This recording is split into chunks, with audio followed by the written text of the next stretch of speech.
The gifts of help. Literally, to help somebody means to take the place of someone. To take the place of someone.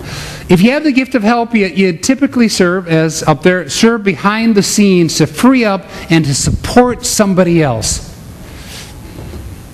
The gifts of help and the gifts of service we're going to look at in a week or two deal with, really, as I wrote up there, behind the scene actions.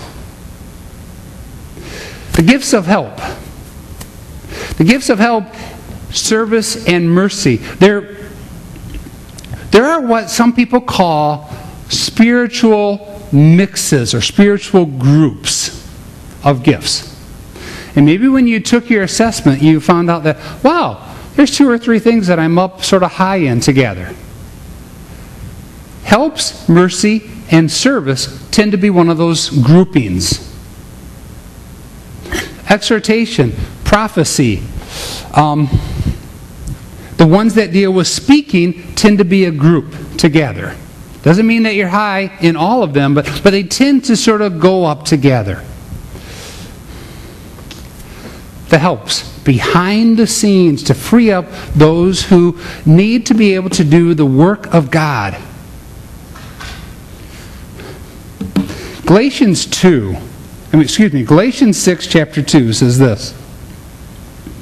Galatians 6:2. Carry each other's burden.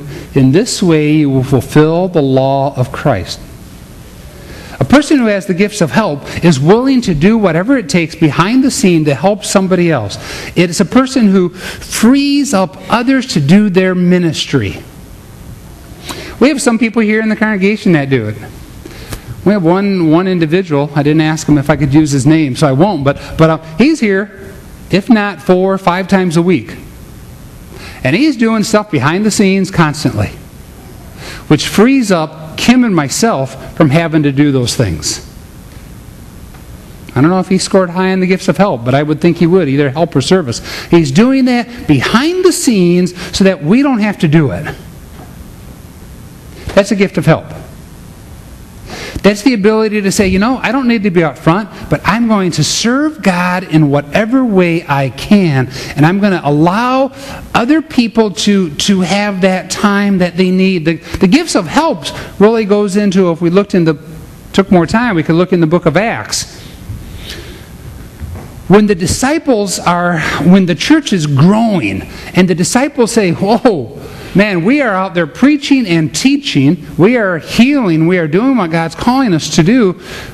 But we don't have time to take care of the widows and the orphans. And we don't have time to do all of this, these day-to-day things in life. And if we can recall, what the disciples did at that point in time was they chose some deacons. Some deacons to take the position of helps or of service. What we'll look at. Helps and service. To do that work behind the scenes to allow the disciples to be up front doing the missionary work, doing the teaching, doing the preaching, doing the prophesying, calling people to change their life. Now the trick is, if you have the gift of helps or the gift of service,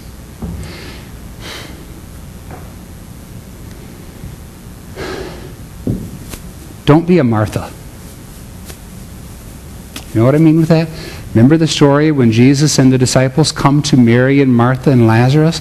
And Martha makes this big meal, and she didn't have the 2 top and bottom oven and big stove to cook on and big refrigerator, stainless steel, commercial refrigerators and all that. She didn't have all that. I mean, she's cooking out on the fire. Martha does all that work. In some respects, Martha might have had the gifts of helps or service to do the behind-the-scenes work, but you remember the story. What does Martha do? She starts to complain. Lord, why do I got to do all this work behind the scenes? Why can't Mary be helping? Sometimes people who have the gifts of help can start to whine and cry. I'm not saying always, but sometimes it can happen. The saying, why are we always stuck with these minute, small jobs? Nobody appreciates us. Know that I do appreciate anybody that does these gifts of helps or service, and there's more than just the one guy. I look around, I can see others of you that have had this gift, or I believe have it. Know this, I greatly appreciate what you do. Because again, we are all, as Rick said, equal in the body of Christ. So Paul says that some of you have the gifts of help. And the gift of help tends to more deal with the freeing up others to do their ministry. Service is a little bit different. And then we're going to look at mercy in a week or two. Mercy deals with the gifts of service outside the four walls. Follow me with that? It's doing gifts of service outside. Helps and service tend to do more within church, or allowing people to be freed up to do what God's called them to do. Mercy is when we go outside these walls and we do the work for other people to lead them to Christ. So Paul says, again, verse 28, and the church has appointed, first of all, apostles, second, prophets, third, teachers, workers of miracles, those having gifts of healing, those able to help others, and those with the gifts of administration. The gift of administration. I know some of you have this gift, and sometimes for people who have this gift, they feel like, well, what really good is administration? What good does it, ring hands? What good does it that I have the gift of administration? What good is that for the church, the body of Christ? The reality is, the one that has the gift of administration, if you have that gift, you tend to pilot or steer the ship. You're able to plan and execute procedures that accomplish the goal of the ship. I don't have the gift of administration. I don't. I do tests. Mine fall more into, I end up one that gets pulled out as gift of leadership. A leader tends to be the one who climbs on top of the tree and says, whoa, man, that's how we get out of the woods over there. The administrator is the one who's on the bottom of the tree and says, okay, how are we going to do this? How are we going to get to where the leader's pointing us to? Okay, we got to do this and got to do that and got to do this. We need so many people to cut down trees, and we need to have a path to the north and east and west and blah, blah, blah, blah, blah. All the minute stuff which drive me crazy. Kim loves the minute stuff. We talked about this a few weeks ago. Gift of administration, not the gift of administration. But again, what do we got to do? Learn to work with each other and not be critical. If, oh man, PG, why can't you get this done? Don't you have this gift? No, that's not my gift. Am I worried or concerned about those things? Yes, but is that my gift? No, it's not. Some of you have that gift of administration, and if you have that, we need you to step up. I need you to step up. There's one guy in this congregation for 12 and a half years, ever since I've been here. Whether he's an elder or not an elder, we meet about once a month, and he keeps me on the path. I got ideas where I'm going.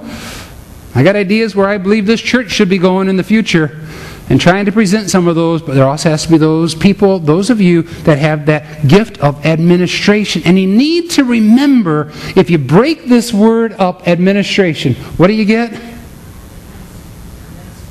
Administer. What minister would be like a minister? Ministry and ministry. Sometimes people with the gift of administration think all they're doing is the background managerial organization. What they're really doing is ministry. They're doing the background ministry to allow other things to take place in the forefront. So if you have the gift of administration, know that you have a gift also of ministry. It's a gift of ministry. And we talked last week, and we will again, but different kinds of tongues. I think I've given all of you enough for this morning. A lot of information again. If I could encourage all of you to do one thing, besides taking your assessment survey and bringing your assessment survey here to church in your own Bible,